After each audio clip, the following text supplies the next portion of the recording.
Welcome to Defense Against the Dark Arts. My fame makes an introduction unnecessary, but I'll delight you with one anyway. I am Gilderoy Lockhart, Order of Merlin, 3rd Class, honorary member of the Dark Force Defense League, and 5-time winner of Witch Weekly's Most Charming Smile Award. Ah, I see you've all bought a complete set of my books. Well done. Today, we shall be learning the Rictus Sempra spell. Rictus Sempra is very useful when stunning certain pesky creatures such as Cornish pixies. Who wants to be first? Harry Potter, will you step down here, please? Lucky.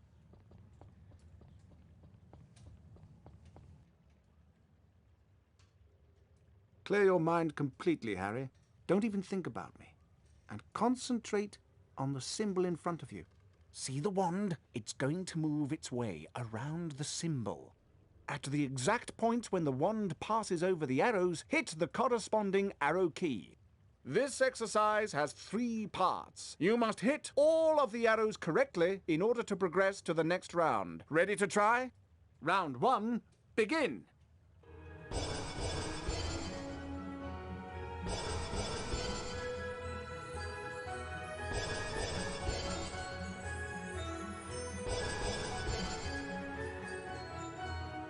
Well done, Harry. You've advanced to the next round. 5 points to Gryffindor. Round 2, begin.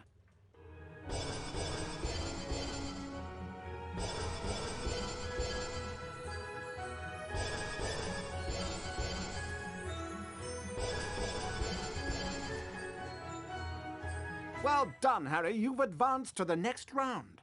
10 points to Gryffindor. Round 3, begin.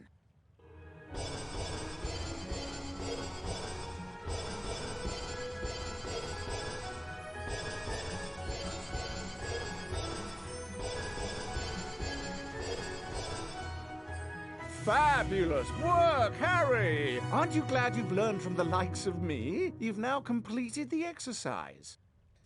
15 points to Gryffindor. You've learned Rictus Sempra. You didn't do as well as I did the first time, but then who could?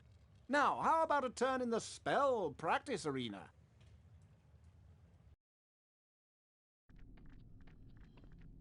Welcome, Harry Potter, to my famous Rictus Sempra challenge. To complete the challenge, you must find the completion star, which will be found at the top of this tower. Try to get to it as quickly as you can. If the challenge timer reaches 0 before you have the completion star, you lose the challenge. Along the way, you will find challenge stars. Collecting challenge stars will boost your timer and score. Try and find them all. Try to get the completion star with as many seconds remaining as possible. The higher your score is when you complete the challenge, the more house points I will award you. Ready to begin? Good luck! 3, 2, 1, go! Fire crabs are nasty little pests that like to shoot hot flame out of... well, at you. You can stun them by casting Rictus Sempra on them. Then you can use Flipendo to push them around. This indicates that a fire crab placed on or nearby the symbol will cause something to happen in the world, Harry. Try and use Flipendo to push the fire crab onto this plate. Rictus Sempra! Flipendo! Flipendo!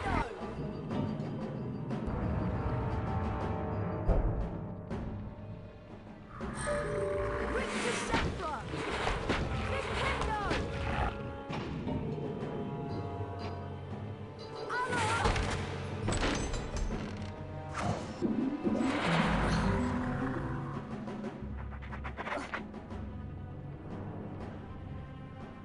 Allah!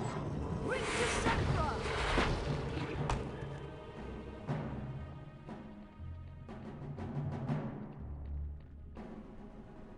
That's a giant orange snail. Avoid touching them or their slime trails. The acid that they secrete will burn you. Harry, trust me, I know. Rictus Sempra will stun them, and then you can use Flipendo to push them around.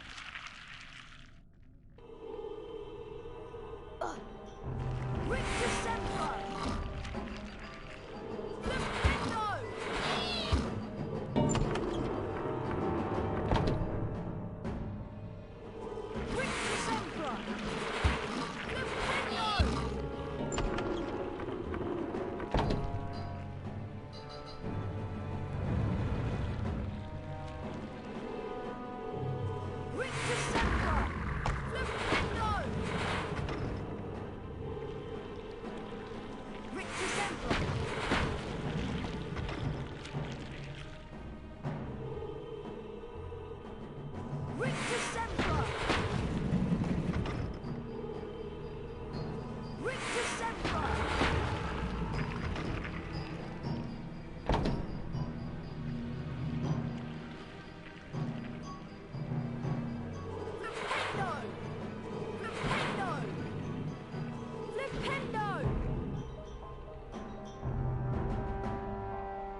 Gnomes are a greedy lot.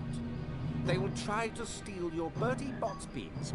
Flipendo will push them onto their backs and cause them to drop anything they might have stolen. You can also pick up gnomes and throw them around. Throw them into a gnome hole to permanently get rid of them. That is a gnome hole. This is where gnomes come from and where they go to deposit stolen goods. Throw gnomes into these holes to permanently get rid of them. You cannot climb into them.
Mr. Potter, you have completed my Rictus Semper challenge.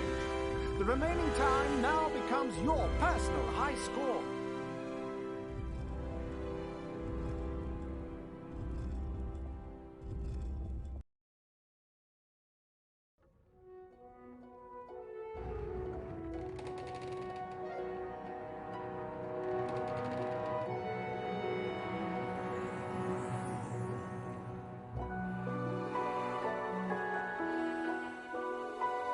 Harry, the weekly House Point ceremony is about to start. Follow me and I'll show you where it is.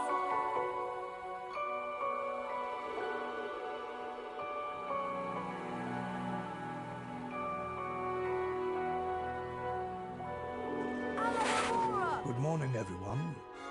For those of you who have trouble remembering names, I am Albus Dumbledore, Headmaster of Hogwarts.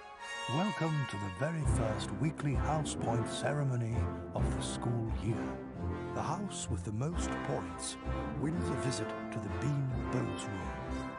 The length of the visit depends on how many more points they have over the second-placed house. Let's take a look at the scores. Oh, it appears that Gryffindor is in the lead. Harry, it looks like you get to visit the bonus Bean Room. Good luck. And remember, you only have a limited time to collect beans.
Harry, there you are. Glad I found you. Hello, Wood. Time for Quidditch practice, Harry. None of the other teams have started training yet, so we'll have a good head start. But I haven't had lunch yet. You can eat later. Follow me to the Quidditch pitch.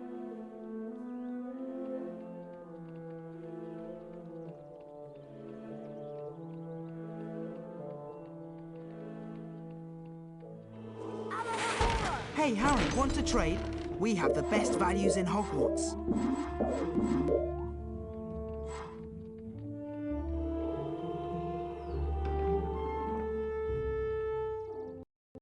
Listen up, Harry.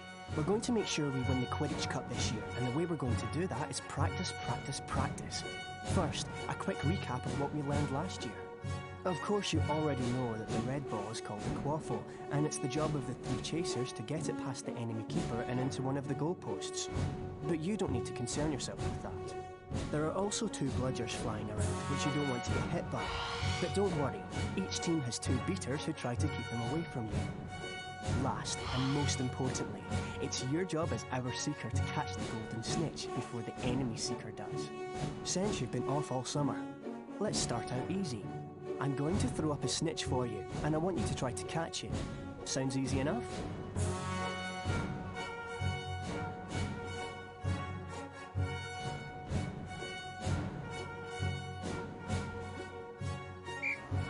All right then.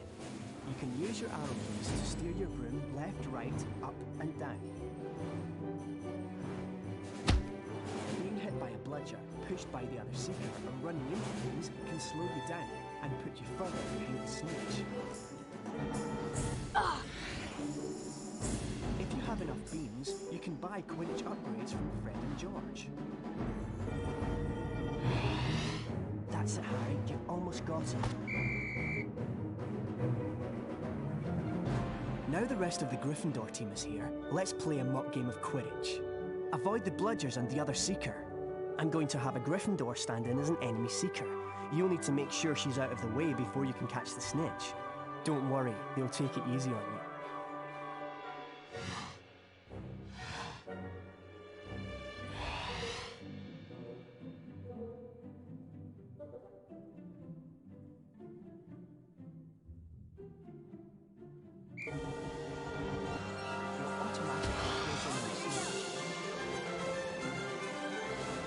Quidditch armor will help soften the blows during the match.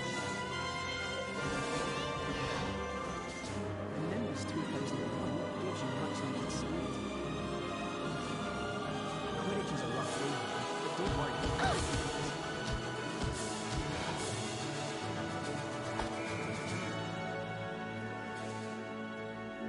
Excellent work, everyone. You're back on form, Potter, which means we've got a great chance of winning the cup this year. Aren't you finished yet, Harry? Don't look now, but here comes the Slytherin team. I don't believe it! I booked the pitch for today. Hey, they've got new brooms and it looks like... Yes, they are! They're Nimbus 2001s! Yeah, I know. Apparently, Lucius Malfoy made a very generous donation. Like our new brooms, Weasley. What are you doing here, Malfoy? I'm the Slytherin Seeker now. Didn't you know? Perhaps someday Gryffindor will be able to afford new brooms. Well, at least no one on the Gryffindor team had to buy their way in. They got in on pure talent. No one asked your opinion, you filthy little mudbloods. You pay for that one, Malfoy. Well, at least I could afford it, Weasley, unlike you. Leave it, Ron. He's not worth the trouble.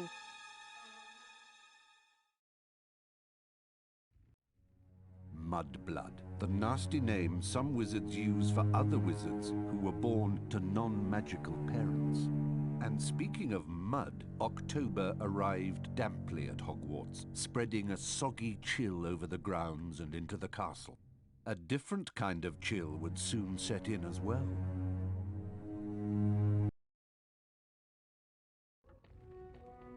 It's time for potions class with Professor Snape. We don't want to be late. You know what he's like. It's down in the dungeons. Follow me. I feel so honoured to be in the same house as you, Harry.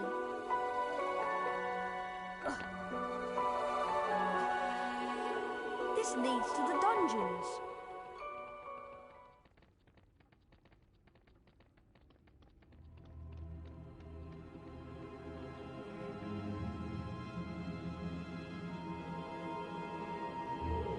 Now pay attention. Today, you will attempt to learn the art of mixing one of the most useful potions ever concocted. The Wiggenweld potion. Potter, you have just volunteered to show the rest of the class how this is done. Get up here immediately. A Wiggenweld potion will restore some of your lost stamina. Even a single bottle is capable of healing the most grievous wounds. In this chest are the two ingredients of Wiggenweld potion: flubberworm mucus and Wiggentree bark. Take them out. Where are you going, boy?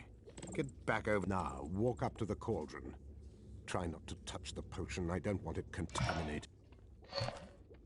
Observe Mr. Potter adding the ingredients to the cauldron and mixing them. Careful, Potter. You don't want to lose house points. Mr. Potter now has a Wiggenweld potion. To drink the potion, press spacebar. Back to your seat, Potter.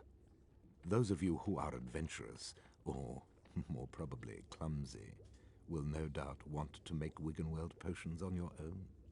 Therefore, there are cauldrons like this one throughout Hogwarts. They are the only cauldrons in which Wiggenweld potions can be made. And the ingredients, flobberworm mucus and Wiggentree bark, can also be found throughout Hogwarts. Now for today's lecture, the history of flobberworm mucus extraction. Before that lecture, I thought I knew everything I wanted to about flobberworm mucus, and I was right. Well, I thought he touched on some interesting aspects. Let's get going before Snape comes out.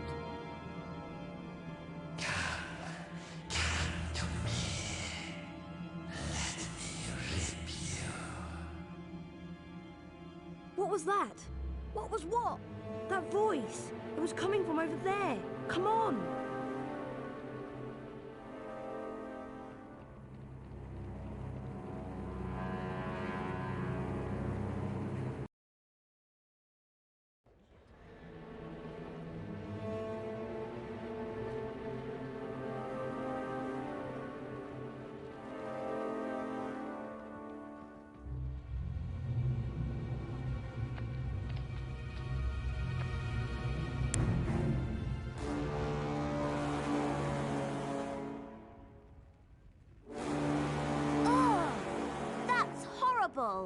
What's going on?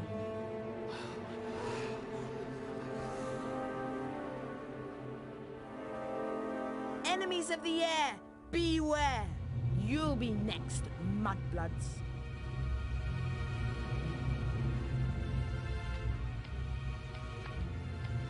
She's been petrified, but how? I cannot say. And now, I would like everybody to please return to their dormitories. There's nothing else to see here. Come on, Harry. Professor Dumbledore's right. There's nothing more to see here.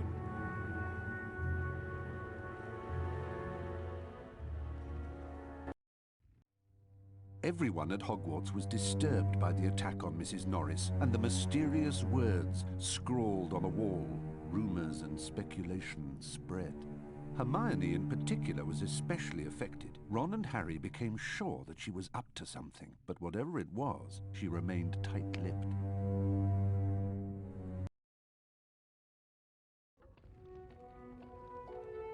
We have to get to Charms class, Harry, and I have an idea. An idea about what? We should ask Professor Flitwick about the Chamber of Secrets. He's bound to know something. Let's go.